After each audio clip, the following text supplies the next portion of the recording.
Hola, ¿qué tal? Un gusto reencontrarme con todos ustedes, esta vez para charlar con alguien que hace tiempo ya venía buscando concretar, una colega que desde hace más de 20 años se ha dedicado exclusivamente, prácticamente a investigar todo lo relacionado al fenómeno ovni y a todo eso que se conoce como algo místico. Estoy hablando de Silvia Cliche, así que bueno, es con ansiedad y con un poco la voz tomada que busco hoy hacerle llegar esta charla con ella. Así que la vamos a sumar a Silvia.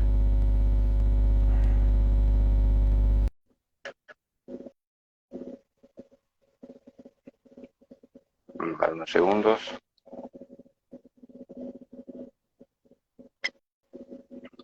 Ahí está. Buenas Ahora tardes, sí. Luis. Ahora sí. Ahora sí. ¿Cómo estás? Un gusto. Igualmente, sí, la verdad que sí. Ansiedad, digo, porque la verdad que, para ser sincero, te había perdido el rastro y bueno, una aparición tuya en un programa de televisión fue la que me trajo a tierra. De hecho, hace unos 15 o 20 días hicimos una charla con Henry, que tuvo contigo también en ese programa, pero bueno, creo que son dos conversaciones diferentes, eh, porque, no sé, por lo menos fue lo que yo aprecié en cuanto a, si bien la visión se puede compartir, eh, son miradas diferentes sobre lo mismo, se transmite lo mismo, pero como son temas que siempre digo yo, hay que ver cómo lo transmitimos. Porque así como a ti te molestó, por ejemplo, que alguien que nunca investigó, que nunca hizo nada al respecto, te contradiga y te lo niegue rotundamente, también a la hora de transmitirlo, hay que ver cómo se transmite. Y yo vi ahí dos formas diferentes de transmitirlo. Y capaz que la primera pregunta sea, ¿qué fue lo que te llevó a empezar a recorrer este camino de investigar, digo, llamémosle fenómenos ovni, lo que se conoce como todo aquello que sea místico, etcétera, o espiritual, le llaman otros? ¿Por qué surgió esto? Digo, tiene que haber habido algo que te haya dicho, vamos por acá. Bueno, primero que nada, para quienes no me conocen, vamos a decir que soy periodista, trabajé 23 años en Canal 12, en el noticiero de Canal 12, como informativista presentando las noticias, pero también como reportera de calle. He sido cronista policial, tal vez la primera mujer cronista policial en la TV del país. También fui la primera mujer en un noticiero con permanencia de TV. He sido cronista de Casa de Gobierno, cronista parlamentaria, he acompañado las delegaciones oficiales por el mundo para hacer las coberturas de sus visitas. Así que bueno, esa fue mi actividad durante 23 años. Soy periodista y por lo tanto muy curiosa. Me encanta investigar. En realidad, este tema que tiene que ver con nuestra verdadera historia, con los misterios que tiene la vida, que es la sal de la vida además, lo traigo desde niña. En mi casa todos los domingos nos reuníamos familiarmente todos a comer juntos y siempre de sobremesa se trataban estos temas y yo siendo muy pequeña afirmaba que, por ejemplo, el eslabón perdido nunca lo iban a encontrar porque fuimos manipulados genéticamente. ¿De dónde traigo ese conocimiento? No lo sé. Y afirmaba tantas otras cosas que después, como en la época actual, se vienen afirmando por otros ámbitos. En realidad, siendo jovencita, tuve con mi familia un encuentro muy cercano con una nave en Maldonado, una experiencia muy fuerte, que lo relato en mi libro, que después vamos a hablar de él, y, y eso me confirmó de alguna manera lo que yo ya sabía, que no estamos solos, que hay otros seres que no son humanos, eh, siempre. Eh, pero en realidad, eh, a lo largo de mi carrera periodística, si bien los temas eran otros, por esa mano del destino que nos va llevando, tuve coberturas muy interesantes que también tienen que ver con este tema ufológico, como fue uh, la cobertura de los hechos enigmáticos que ocurrieron en la estancia Aurora, en Salto. Fui enviada especialmente por el noticiero a hacer esa cobertura. Fuimos en avioneta con el cameraman y estuvimos allí. Tuve la oportunidad de entrevistar al señor Tona, hoy fallecido, y, y bueno, él me contó lo que había pasado esa noche tan extraña, donde se aparecieron las naves, donde le quemaron algunos animales. Eh, Pude ver las evidencias en ese momento, por ejemplo, que nunca voy a olvidar, también lo narro en mi libro, el obús que está al lado del casco de la estancia, ¿no? Un centenario enorme, que según los relatos, una nave había enviado como un rayo hacia el árbol. Y de hecho, el árbol era una carcasa con sus ramas, pero dentro era como que le habían extraído la pulpa, estaba totalmente hueco, e incluso había un sapo gigante, de esos que hay ahí en esa zona en Saltos, unos sapos enormes, que se ve que estaba refugiado entre las raíces del ombú y estaba totalmente desecado, había quedado desecado con ese rayo. Bueno, a la estancia de la Aurora volví muchas veces más. Paralelamente a mi actividad en el periodismo, eh, yo visitaba estos lugares e investigaba y leía mucho. Tengo con orgullo una gran biblioteca de cientos de libros que he leído todos, además, que me apasionan. De repente los devoro. Tomo un libro y me paso una noche o sigo de corrido durante el día leyendo, hasta que lo termino. Y con la desvinculación de Canal 12 en el 2003, tuve el beneficio de tener todo el tiempo del mundo para poder investigar más.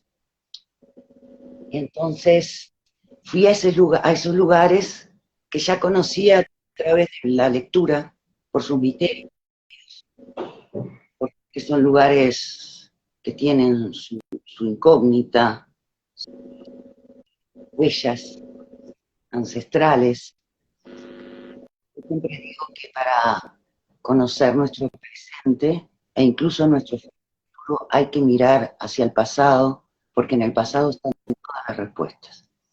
Entonces, con todo el tiempo del mundo, comencé a viajar por el mundo y a ir a los lugares, esos lugares tan especiales, de los que tenía referencia por la lectura. Pero lo que más me iluminó fue mi primer viaje al Perú en el 2003. Fui de mochilera con una amiga peruana, muy amiga peruana. Fuimos de mochilera, fue un viaje muy especial. Y cuando estamos recorriendo Sacsayhuamán, es una fortaleza construida en una altura en el Cusco, un lugar imponente que impresiona tanto como conocer las pirámides de Egipto, porque esa construcción no se pudo haber hecho en la época que dicen que se construyó y no se pudo haber hecho sin herramientas, sin maquinaria, sin tecnología de avanzada. Y bueno, yo estaba observando esas piedras que pesan toneladas, encajadas perfectamente, y me aparece un nativo como de la nada entre las piedras y me dice que estábamos esperando.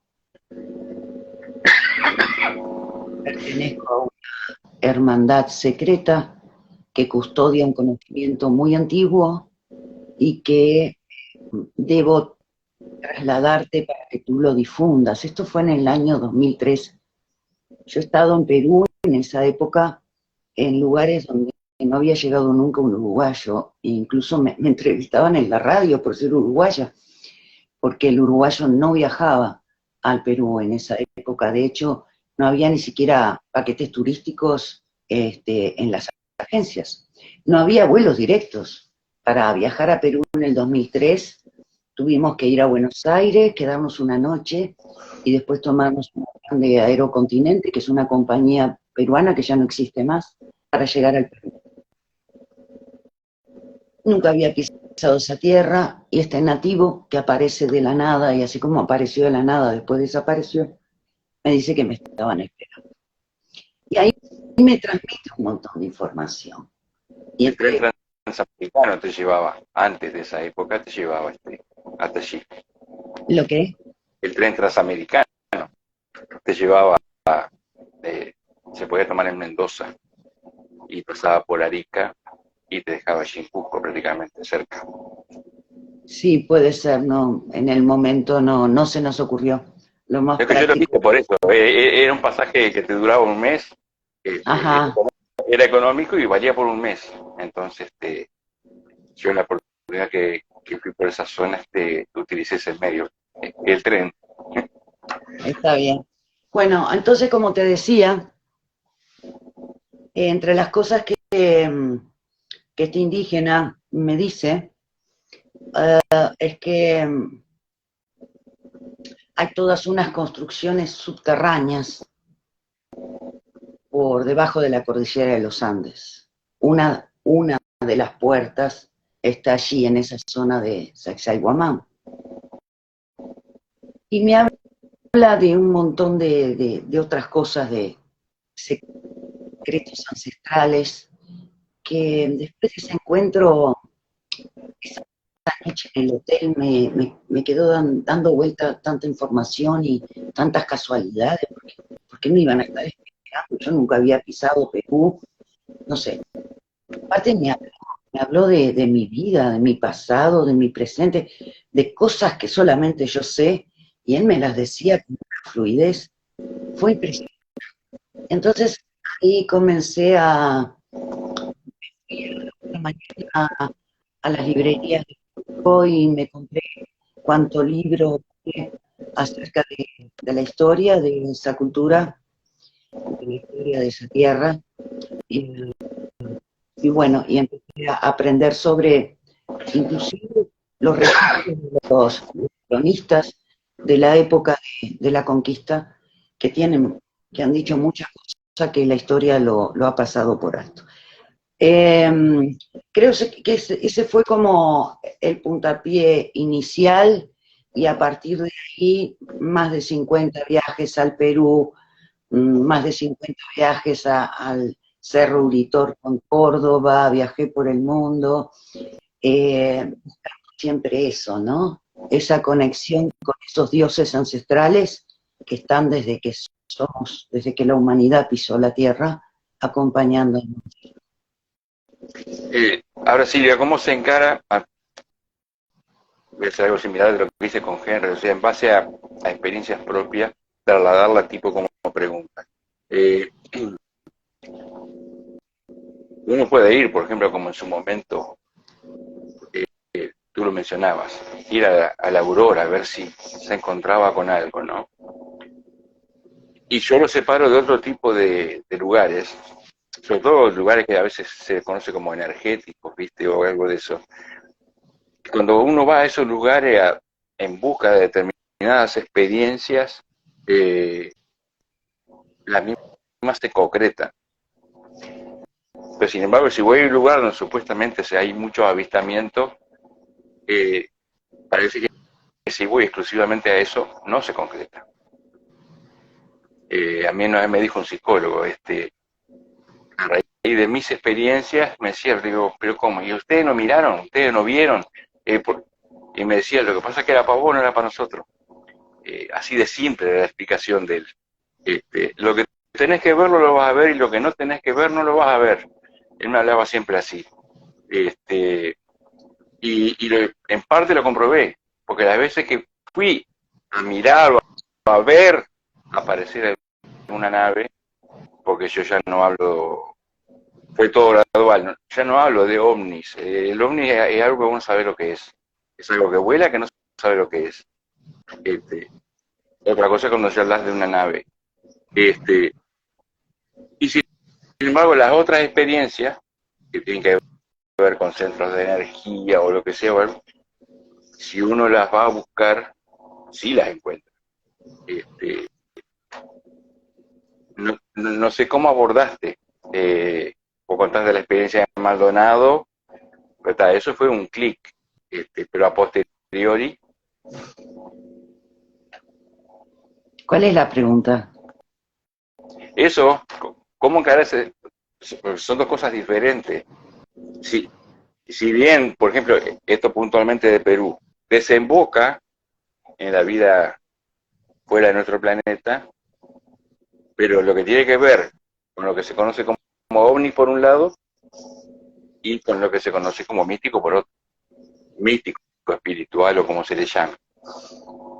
Sí. Mm, no, creo entender lo que me preguntás. Si es que lo buscás, es decir, ¿por qué algunas personas lo ven y otras personas no? Bueno, hoy por hoy, con un celular en la mano y estando atento al cielo, a ver, realmente hay una oleada que más tarde o más temprano vas a tener una experiencia UFO. Este, pero si lo buscas, bueno, cuando tuvimos esa experiencia, ese contacto con esta nave en Maldonado, estábamos haciendo un asado en el piso y mirando las estrellas, viendo las constelaciones, así que no estábamos buscando nada y Claro, la nave se nos presentó. Lo que siempre estoy es atenta, atenta a las señales, atenta a los cielos. Eh, Después he tenido otra serie de experiencias, por ejemplo, obviamente en el Cerro Uritorco, eh, las primeras veces que fui, no estaba buscando naves y se aparecieron. Después ya las buscás, a ver si otra vez podés tener ese contacto. Y he visto de todo. En el Cerro Uritorco, en la zona de Capilla del Monte, he tenido experiencias, porque por suerte, siempre estoy acompañada, salvo raras excepciones, por lo tanto tengo el testimonio de quienes me acompañaban, porque después que pasa un tiempo, uno llega hasta a dudar de lo que vio, o de, y están esas personas que te dicen, sí, era así, como que te apoyan en que eso que viviste fue muy real, ¿verdad? sí, A los lugares energéticos, bueno, para empezar, se habla de un mundo subterráneo, se habla de bases de estos seres bajo tierra, bajo el océano, eh, y que además eligen lugares que tienen su energía, porque la tierra tiene una red energética, como nosotros tenemos las venas, ella tiene una red energética y parece que estos seres eligen los puntos especiales de esa energía que para algo la deben de necesitar. Así que normalmente en estos puntos, en estos enclaves de mucho misterio ufológico, hay lugares, son lugares de mucha energía. De hecho, las culturas ancestrales iban a estos lugares a realizar sus ofrendas adorar estos lugares por las dos razones, porque ahí habitan los dioses bajo tierra y por las energías que hay en esos lugares. A mí lo que me encanta investigar es nuestro pasado, nuestro verdadero pasado, estos seres que todas las culturas del mundo dicen que sus dioses vinieron de las estrellas. Y sin embargo, no nos lo enseñan cuando nos enseñan historia. Todas las culturas del mundo dicen, nuestros dioses vinieron de las estrellas y nos enseñaron. Nos enseñaron a plantar, nos enseñaron a tejer, nos enseñaron todo. Yo he caminado mucho con los chamanes en los últimos 20 años, de hecho ellos me consideran una hermana más, he aprendido mucho con ellos, y ellos, tanto los chamanes de la selva como de las montañas, como de la costa, del desierto, ellos afirman que dioses vinieron de las estrellas. Y esta es la historia que yo busco. Todo lo demás, los contactos con naves, estos contactos ufológicos, extraterrestres, vienen como un añadido, porque yo lo que investigo es la verdadera historia de la humanidad.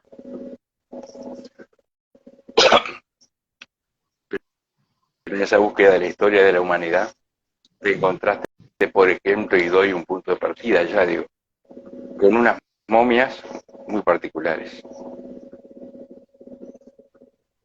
Bueno, como corolario de toda mi investigación, de toda una vida, pero fundamentalmente y abocada totalmente en los últimos 20 años, como la frutilla de la torta, después de haber visto naves, de haber tenido contactos, de haber conocido nuestra historia verdadera, llegué a tocar seres extraterrestres.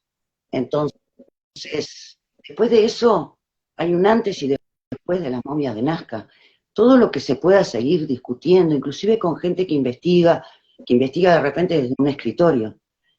Todo lo que se discuta, si existen, si no existen, si estamos solos, no estamos solos, eso ya no, ya fue. Las momias de Nazca son seres humanos con características de reptil, inteligentes, que se conservan intactas, con órganos internos, con incrustaciones metálicas, son seres no humanos. Se ha realizado, se les ha practicado carbono 14, examen de ADN, no coincide gran parte del ADN que tienen con ningún ADN que se registra en la Tierra, ni humano ni animal. Son humanoides muy particulares, yo los tuve en mis manos, los pude investigar. Ahora, algunos de ellos los tiene la Universidad de Ica, lo están estudiando los científicos de una universidad pública del Perú, pero muy anterior a esto, en el año 2018, se presentó en el Congreso los resultados de análisis que realizaron científicos de varias partes del mundo, hablando de la veracidad de cuerpos, ¿no? Que estos cuerpos son reales, son antiguos. El carbono 14 data para los cuerpos más pequeños unos 800 años de antigüedad.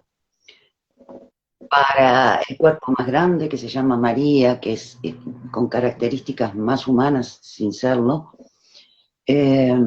unos 1600 años de antigüedad. Por lo tanto, se sabe que estos seres, hoy desecados, cuyos cuerpos hoy se encontraron desecados, caminaron junto a los hombres hace 1000 años en la Tierra.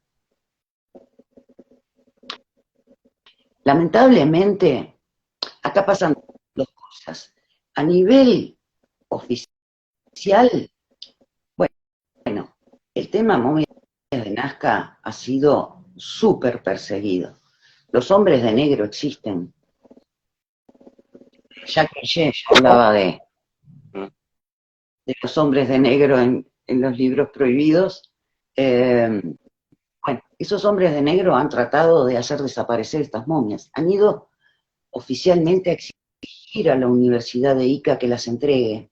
Los científicos se negaron. Y de todas maneras posibles han tratado de desacreditar este tema, de tapar este tema, de desaparecer estos cuerpos, porque no quieren que la humanidad sepamos la verdad. Es un milagro que estas momias hayan subsistido hasta el día. Y después está la otra desacreditación. Personas que de repente han dedicado años de su vida al estudio de ovnis, buscando extraterrestres, y de repente esta noticia la pasaron por alto. Y hoy se encuentran con que no estuvieron. Entonces tampoco quieren ver la realidad. Porque hay mucho celo en esto yo me he encontrado, cuando trabajaba en televisión había mucho celo por el trabajo de televisión, que es un medio muy difícil. Y ahora que estoy abocada netamente a esta investigación mística, la ufología, también encuentro mucho recelo entre las personas que investigan, cuando debería ser todo lo contrario, unirnos y aportar cada uno lo suyo, porque tenemos el mismo fin, saber la verdad. ¿Sabes, Silvia, que hay momentos en que pienso que algunos que investigan, y no sé si investigan o es investigan, lo pongo entre comillas, si figuran como investigadores para desacreditar, porque no es uno, dos, tres, cuatro, o sea, si vamos desde los gobiernos de grandes potencias, si empezás por la famosa negación del Área 51 hasta que no pudieron más. Hablo de negar el lugar, no de lo que se dice o lo que han dicho quienes trabajaron allí que hay. Hablo del lugar físico nada más, negar la existencia.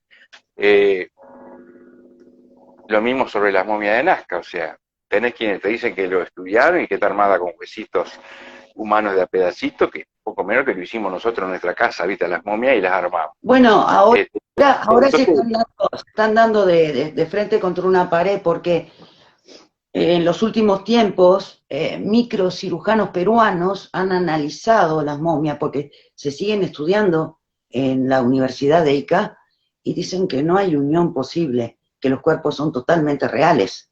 Así que a medida que la ciencia avanza, ellos que hablan tanto de ciencia, bueno, los científicos están trabajando y se está avanzando con este tema. Esas momias son reales. Yo las tuve en mis manos, las puedo asegurar, son extraterrestres. Claro, pero sí, es como te digo, o sea, serán quienes investigan para desacreditar, parece. Porque claro, he tenido el privilegio, porque mira que quienes hemos podido tocar esas momias, salvo los científicos que las están estudiando ahora, seremos 10 personas en todo el mundo. Pero yo creí desde un principio en ellas, porque manejo mucho, no solo con el conocimiento que adquiero, con mi investigación, sino con mi intuición. Y yo desde un primer momento confié en ellas y me jugué por ellas. Porque cuando fui en el año 2018 al Congreso y presenté mi libro, y estuve junto a Maussan, el equipo Incari, enfrentando a los detractores, me jugué por este tema, y me alegro mucho de haberlo hecho, porque en mi esencia me gustan las cosas justas. Ahora, si sigue hablando, por ejemplo, del Área 51, yo creo que hay evidencias y que están en YouTube mucho más interesantes, es decir, más concretas, que es el caso de Phil Schneider, el ingeniero que trabajaba para los Estados Unidos, el caso del Dulce en Nuevo México, cuando él baja a 50 metros de profundidad porque le piden que analice como ingeniero el pozo que se estaba haciendo y se encuentra con unos seres eh, pequeños, muchos allí abajo y, uh, y se genera una batalla campal y mueren, según dicho por el propio ingeniero Schneider, 66 personas en esa lucha intraterrena, entre ellos boinas negros, boinas verdes, gente de la CIA. Es uno de las pocas 3 personas que se salva. A partir de ese momento comenzó a dar conferencias. Él se salva pero con mutilado, le faltaban, porque estos seres, se lo cuenta, hay que verlo en YouTube, estos seres tenían en el pecho como un metal que hacían como que lo flotaban y dice que eh, con eso apuntaban, era un arma y que era como que impactar un rayo y a él, bueno, se le quemaron una de las manos, el pie, etcétera. Y bueno, y él empezó a dar conferencias y a decir la verdad. Y al poco tiempo apareció muerto en su casa. Entonces, y está en las conferencias. Creo que eso es una evidencia muy real, muy fuerte de lo que estamos viviendo. La verdad se nos oculta. Para Zecaria Sitchin, que estudió las tablillas sumerias, que él era experto en lenguas muertas, jeroglíficos, la escritura sumeria, etcétera, quiere decir que él mismo tradujo las tablillas. Y él habla de los famosos Anunnakis, seres que vinieron de otro planeta, llegaron a la Tierra, así como nosotros ahora pensamos ir a Marte a colonizar. Vinieron, llegaron a la Tierra y se instalaron acá. Manipularon genéticamente, hicieron manipulaciones genéticas, y esos serían nuestros antiguos dioses ancestrales, los que gobernaban. Ahora, la pregunta es, fueron gobernando, pero ahora entre bambalinas. Es una buena pregunta. Pues salió un poquito cortado el audio de la pregunta justo. ¿No me escuchaste? No, porque el audio tiene por momento alguna estabilidad de más o menos, pero justo en la pregunta esta, te diría que salió el final. Bien. Entonces reitero, a ver si se escucha. Zecaria Sitchin, quien tradujo a las tablillas sumerias, hablaba de los Anunnakis, seres no humanos que vinieron de determinado planeta, así como nosotros ahora estamos pensando en ir a colonizar Marte. Es algo muy normal.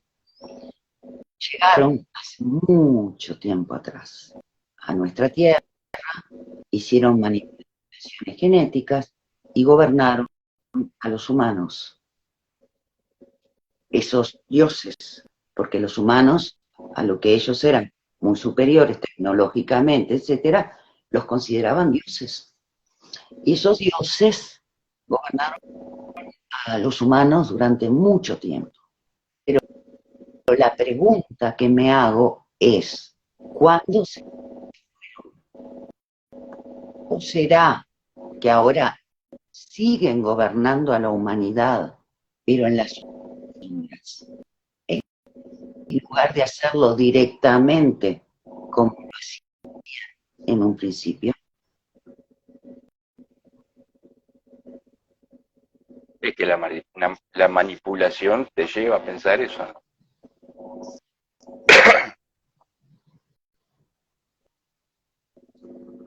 Yo creo que acá se suman muchas cosas, ¿no? Por un lado, la oleada OVNI, que, bueno, si se entra a internet, es impresionante. Ahora, como todo el mundo tiene un celular en la mano, es impresionante la cantidad de grabaciones que hay inclusive grabaciones oficiales. Ayer estaba viendo uno de estos aparatos que fue derribado por la Fuerza Aérea Israelí y se conoció, se filtró una grabación desde una de las naves israelíes.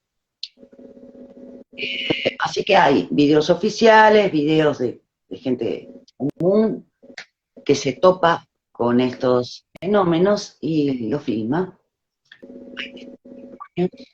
Por otro lado, están las momias de Nazca, seres no humanos, cuyo ADN no es humano, que se conservaron intactas, que curiosamente estas momias son muy parecidas a los extraterrestres que muestra Spielberg, porque Hollywood siempre ha vestido como de ciencia ficción las verdades históricas y las verdades en general.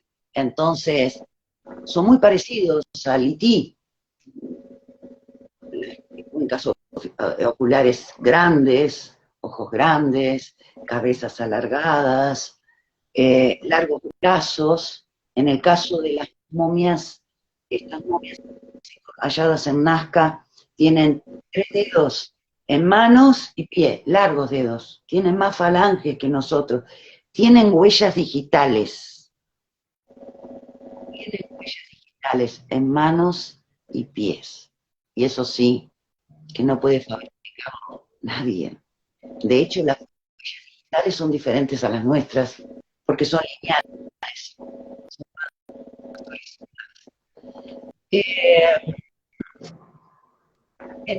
Aparte sabemos que lo que decías tú del cine, digo, se sabe virtualmente de encuentros cercanos del tercer tipo, se sabe que se nutrió de información de personas vinculadas directamente al tema. O sea, no es que le dijeron, bajan en una montaña así, así o asá, o sea, directamente recibieron información. Y yo siempre sostuve que el cine nos va dando de a poquito pautas de lo que es real. Así como nos asombró, y esto no tiene nada que ver, pero nos asombraron los supersónicos y que todo eso hoy es real, el cine en este aspecto también, o sea, como decías tú, o sea, la forma, lo maneja encuentros cercanos del tercer tipo, la no violencia, la no agresión está manifiesta ahí. Hay otra película que yo no recuerdo el nombre ahora, aquella que aparece una gran esfera en Central Park, que al final es con una doctora La llegada. ahí está, o sea, que ahí te muestra el extraterrestre viene a salvar a la Tierra, pero claro, la viene a salvar de los humanos, pero termina salvándola definitivamente porque cree que el humano puede recomponer todo lo malo que le ha hecho el planeta. Pero en esa película hay una escena que de repente para muchos pasa desapercibida, que es en una cafetería, donde este extraterrestre se encuentra con una persona mayor y que le dice es hora de partir, y el otro le está diciendo de que ya lleva muchos años acá y que se va a quedar. O sea, le están diciendo, ya está acá, ¿entendés? Yo creo que son muchas las películas que te muestran de una forma u otra cosas que ya son evidentes. Bueno, en la base del dulce, dicho por el propio ingeniero Schneider, eh, los gobiernos hacían tratos con los estudiantes, lo mismo que en el área 51. Claro que están acá. Claro que están. El tema es, ¿son ellos los que gobiernan al mundo?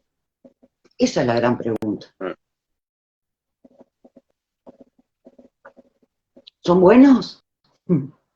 Para nosotros, ¿no? ¿O no? ¿Son amigos o enemigos?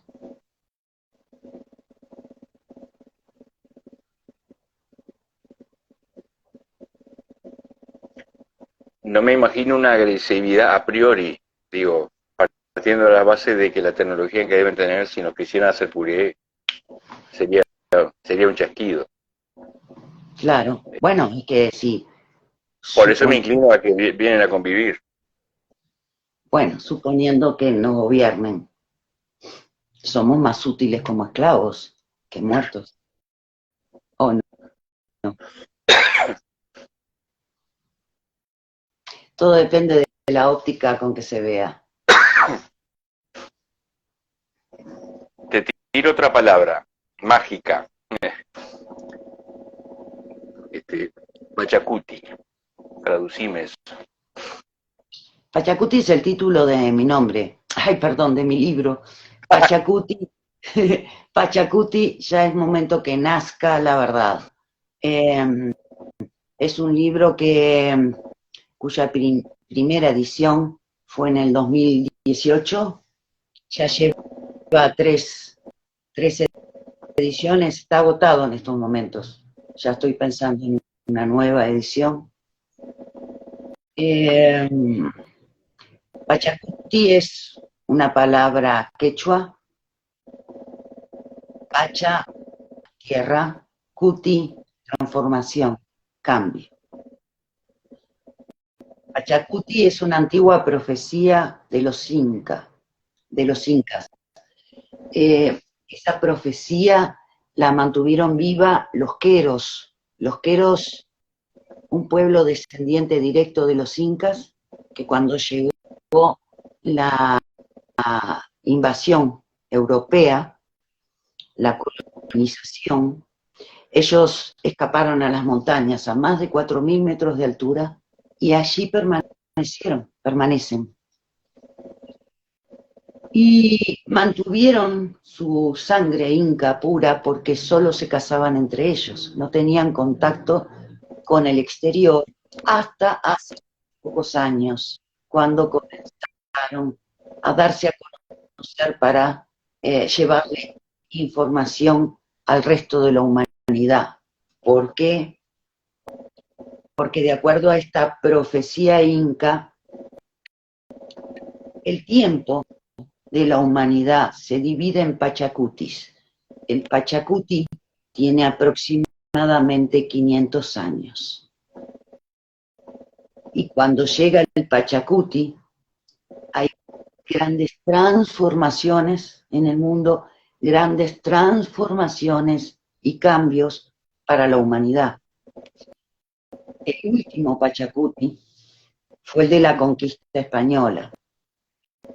Pizarro llegó al Perú aproximadamente en el 1530. Estamos prácticamente a 500 años. Es más, hoy pensaba, hay una famosa Agenda 2030. Sería exactamente los 500 años del Pachacuti. Da que pensar.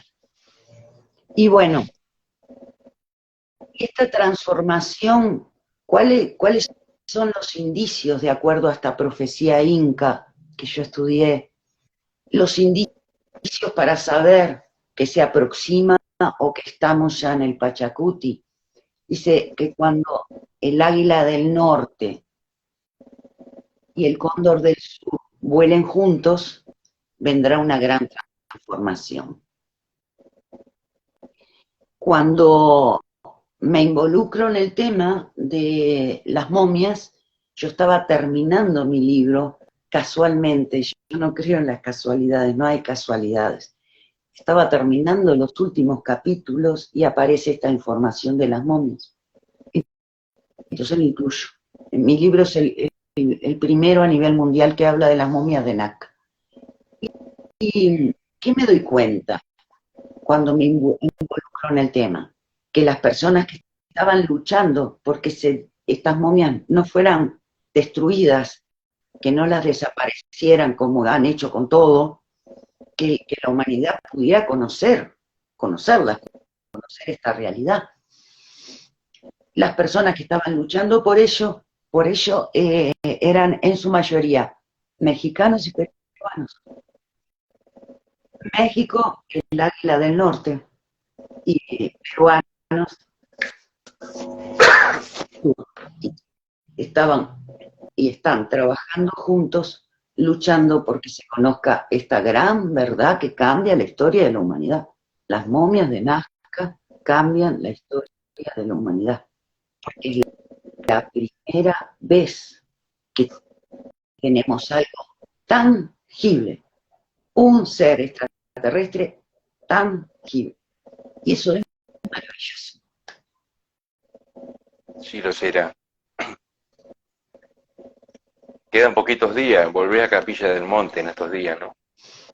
La semana próxima voy a estar allá, Capilla del Monte. Bueno, tú habrás leído a Trigueiriño, que ya en la década del 70, lo leí en esa época, él hablaba, claro, en aquel momento, en la década del 70, las personas que leían a Trigueiriño decían, este está, pero sí, pero hoy viste como el tiempo siempre pone las cosas en su lugar, ¿no?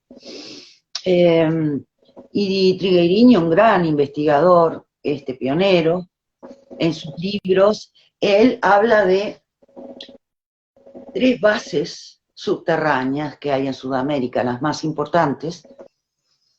Una está en la zona de Salto, en donde está la estancia La Aurora, en esa zona. La otra base está en los Andes, algunos dicen que está bajo Machu Picchu, otros dicen que está bajo las líneas de Nazca. Y la otra ciudad intraterrena de estos seres que vinieron de las estrellas está en la zona del Cerro Uritorco, que es la ciudad de Erx. Y realmente yo he tenido experiencias muy fuertes, tanto místico-espirituales como con estas naves y estos seres, pero allí en el Cerro Uritorco, en esa zona, es donde he visto naves de todo tipo, tamaño, formas, con luces, sin luces. He visto la operativa de ellos, cómo se dan señales para su despegue, para su aterrizaje, cómo se meten en la montaña, cómo se hacen invisibles, cómo se mimetizan con las estrellas. A veces vemos un cielo estrellado y no son todas las estrellas lo que estamos viendo. Me ha tocado verlo. Y cómo se camuflan con las nubes. En fin, aprendí muchísimo sobre, sobre todo el tema allí en Capilla del Monte. Así que siempre vuelvo y bueno, a hacer vigilias nocturnas y a volver a ver, si Dios quiere. Bien. Yo prefiero a veces quedarme con ganas y no agotar los temas, más un tema que, bueno, es inagotable obviamente, ¿no? Pero siempre prefiero que quede algo, como excusa para volver a conversar. Puede ser a veces la entrevista que he encarado o lo que sea, siempre dejo algo para una segunda parte, porque no soy de lo que cree que las segundas partes son malas. Pero acá puntualmente digo, las segundas partes, no tengo duda, van a traer mucha más información, más conocimiento. En este Lo caso, que, para, ¿eh? lo que pasa, Luis, que quienes estamos en esto, es inagotable el tema. Yo me reúno con gente que ha tenido experiencias, que gente que está despierta la verdad, que ha tenido experiencias, que tiene claro todo y hemos hablado horas y horas y horas y siempre hay algo para decir, porque está todo por develarse. Entonces no te preocupes que hay temas para rato. Yo de hecho, antes de que comenzara esta pandemia, estaba dando conferencias sobre todos estos temas. Y ahora voy a reorganizarme para poder hacerlo, porque bueno, llegado a lo que pasó no podíamos reunirnos. Así que siempre hay tema, hay mucha cosa para decir. Eso. Y Inclusive por un consejo de Henry, estoy viendo ahora la posibilidad de buscar a alguien que haga regresión hipnótica para ver si allá por el 88 estuve siendo aducido o lo imaginé. Y él me sugería hacer una regresión hipnótica porque esa información está guardada. O sea, porque digo, no me dedico a investigar, pero digo, pasé por tantas cosas. Algunas las busqué y otras no. Como dije al principio, el tema de los ovnis nunca le busqué. Aparecieron en determinados momentos de mi vida, desde la clásica luz que ve cualquiera moverse en forma extraña hasta la nave. La duda de la aducción pues bueno, he trabajado mucho con la parte espiritual y energética, básicamente. Tal vez alguna vez leíste algo de Carlos Castaneda, seguramente. Cuando era chica. Claro, porque son los primeros, el ABC, los primeros libros. Arranqué con la Biblia, obviamente. A los 13 años daba clase de Biblia porque ya la había estudiado todo, pero después seguí con todo lo demás. Sí, y bueno, yo qué sé, trabajar con la oscuridad, con un ente de energía, mil historias, digo. Que yo le decía a Henry, uno a veces no se anima a hablar, está en una rueda o algo, y claro, generalmente a uno lo tratan de loco. Pero Henry me decía y tenía razón, sí, primero que a veces tirás el tema y te concentras que uno o dos que vos no los tenías empiezan a contar experiencias propias. Pero bueno, es como si tú no tienes fin, y bueno, se va a dar una segunda oportunidad. Yo estoy buscando mejorar técnicamente la cosa para hacer algo más prolijo, sobre todo a nivel de la computadora, pero bueno, este mismo video yo lo voy a reeditar para agregarle imágenes y cosas de lo que hemos hablado, y como se dice vulgarmente, proligiarlo un poquito. Así que Me parece que está muy bien. Lo importante es el mensaje y con respecto, no sé si trabajás con Henry porque lo mencionás permanentemente, pero yo te diría que por mi conocimiento, déjate llevar por tu corazón, eso es lo más importante, y por tu propia intuición.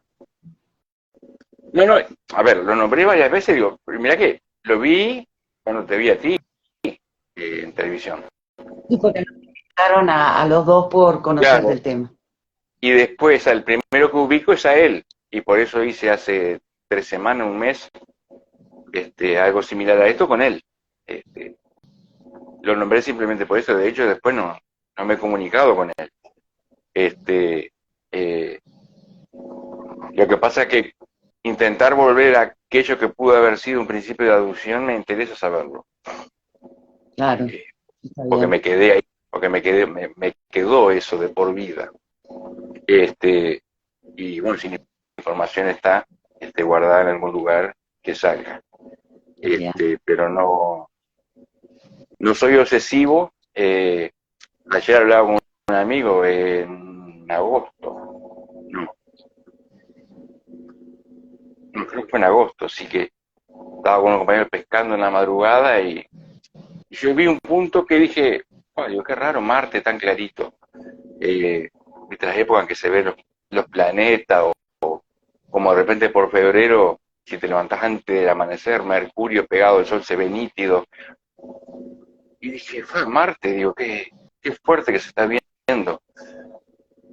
Y quedó por eso, o sea, mientras agarraba la caña y eso, estoy hablando de la 1 a la madrugada, pero de repente Marte disparó, viste, o sea, disparó para un lado para otro, dije, upa.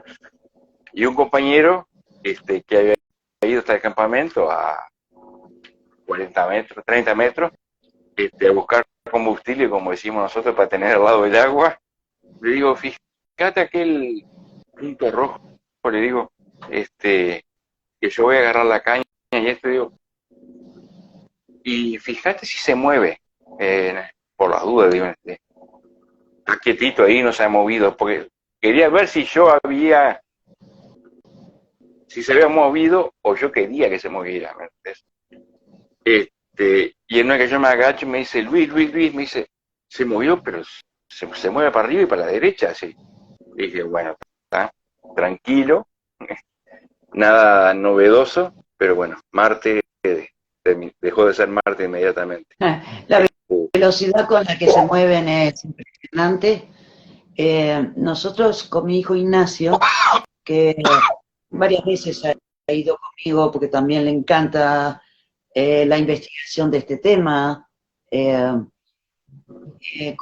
el Uritorco hemos grabado naves. Hay una grabación que inclusive en el programa que me invitaron se puso un poquito, pero creo que no captó mucho la atención. Y a esa nave cuando la grabamos vimos como desde el Cerro Uritorco, una luz muy potente se encendió tipo baliza, como dando la señal, e inmediatamente en el cerro de enfrente, a la distancia, despega esta nave, y ahí la estuvimos filmando. Es algo que yo ya había visto, y esto te lo dejo para una segunda oportunidad. Había visto en Nazca, en Nazca estuve con unos amigos perdida durante casi 40 horas en los cerros, en el desierto, y en la noche, que pasamos la noche ahí, vimos exactamente lo mismo. Fue una experiencia muy fuerte. La narro también en mi libro y aprovecho a decirte, en realidad de la tercera edición que está agotada me quedan solo 2 ejemplares, por si alguien quiere adquirirlos, que se pongan en contacto conmigo, y si no, a nivel, lo pueden comprar a nivel digital a través de Hotmart. Es Pachacuti con C, Pachacuti. Ese es. Sí, yo voy a compartir el enlace en el video para que quien desee comprar en formato digital lo haga también, sí. Bueno, y quedan 2 ejemplares, porque hay personas que, como yo, que nos gusta todavía leer tenerlo en la mano, así que, bueno, también pueden comunicarse conmigo. Bueno, Silvia, esperamos el regreso de Capilla del Monte, y como lo dijiste tú, ¿no? Es algo de no terminar esta temática y sin duda que ya mañana va a haber muchas más cosas para hablar y pasado mucho más y así, en forma consecutiva. Yo te agradezco que hayas dispuesto de este tiempo. A mí no me agarras en el mejor día porque es sistemático. Pasamos del calor al frío y me ataco sí o sí un par de días, pese a que disfruto del frío, deseaba el invierno yo, pero bueno, cuando se hace cambio brusco, siempre lo pago por 2 o 3 días con un poco de resfrío y todo, sí. Justo me agarraste con eso en esta fecha. Pero muchísimas gracias. Igual te agradezco mucho que me hayas invitado, que hayas querido entrevistarme. Así que, y creo que salió muy bien, a pesar de que estás medio engripado, salió muy bien la entrevista. No, que a veces hay tanto para hablar, pensé en hacer un tipo esquema o algo, digo, pero no sé, uno se acostumbra con los años al final a ir por donde va, no torcer el volante a prepo, pero es infinito esto para abordarlo. Entonces, pero bueno, por eso dije, prefiero que quede material pendiente y obviamente nos vamos a volver a encontrar más allá que podamos conversar durante el transcurso del tiempo, aunque no sea mediante una entrevista. Muy bien, agradezco mucho. Dale. Quedamos así. Un abrazo. Hasta la próxima. Dale.